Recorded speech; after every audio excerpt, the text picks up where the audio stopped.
Most people staying at an all-inclusive resort in Phuket think all-inclusive means everything is paid for. They're wrong. And it's quietly costing them $500 to $700 on a single 5-night trip. I used one AI tool, one very specific prompt, and it tore apart the RIU Palace Phuket's pricing. And what it found was a list of hidden upcharges most guests never see coming. And the worst part? Every single one of them is avoidable. You don't need a travel agent, you don't need insider contacts, and you don't need to spend a single extra hour planning. You just need to know where the resort makes its margin, and I'm about to show you exactly where. Here's the exact prompt I used, and I want you to screenshot this because this is what separates a useful AI answer from a generic one. You are a meticulous travel investigator. I'm staying at the RIU Palace Phuket for 5 nights. Find every fee, upcharge, and overpriced item a guest could face. Room rates, food, drinks, airport transfers, and excursions. For each one, give me the exact price range, not estimates, and tell me the cheaper local alternative. Compare the resort price to what a local would actually pay. That last line, exact price ranges, not estimates, is what changes everything. Screenshot that. It forces the AI to be specific, not vague. And specific is what saves you money. A generic prompt gets you a generic answer, and a generic answer gets you a padded bill. A specific prompt gets you a price you can hold the resort to. Here's what came back, and I want you to notice the structure. The AI didn't give me a wall of text. It organized everything into categories, and for each one, it gave me the resort price, the local price, and the dollar gap between them. Let's simplify the savings, category by category. Category 1, the room. Here's the trap most people fall into. Book directly through the resort's own site, and you're looking at roughly $147 to $154 per person per night. That's close to $300 a night for 2 people. But on a booking site, the same room, same dates, same all-inclusive plan comes in around $190 a night for 2.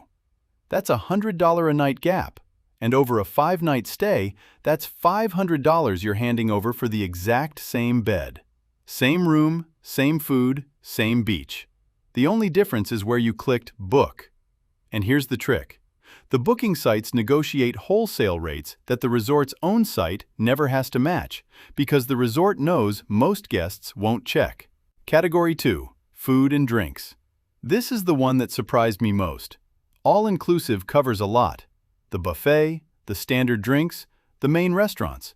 But premium brands?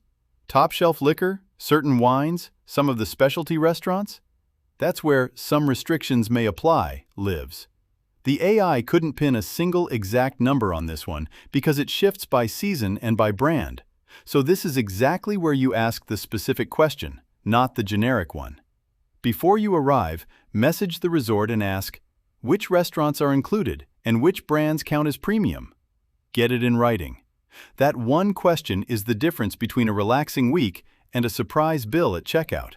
Category 3, the airport transfer. Here's the one that's pure, clean profit for the resort.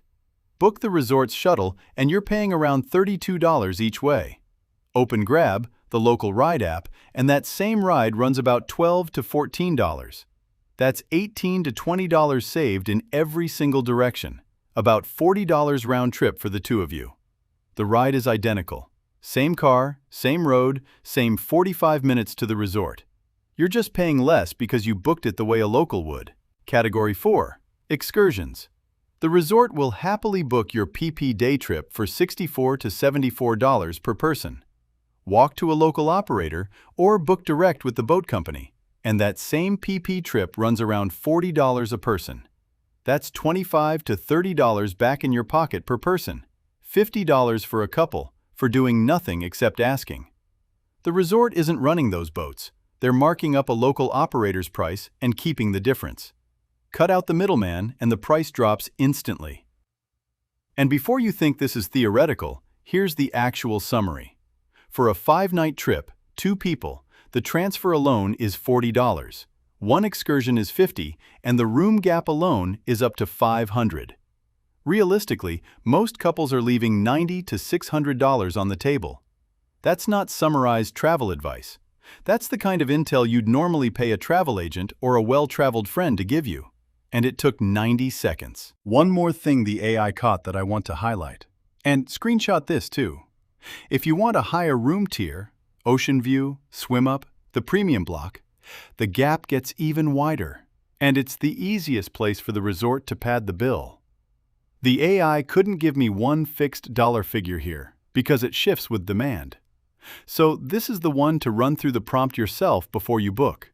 Force it to give you the exact price range, not an estimate. Now, before this sounds like I'm telling you to never stay at the RIU Palace Phuket, I'm not. The property itself is genuinely beautiful. It sits right on the beach, the staff are warm, and the food is solid.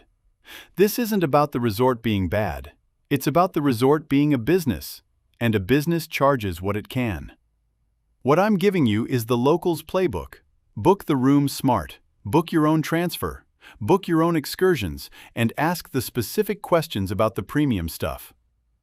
Comment your destination below, and I'll confirm if this same approach fits your trip. Save like a local, not a tourist.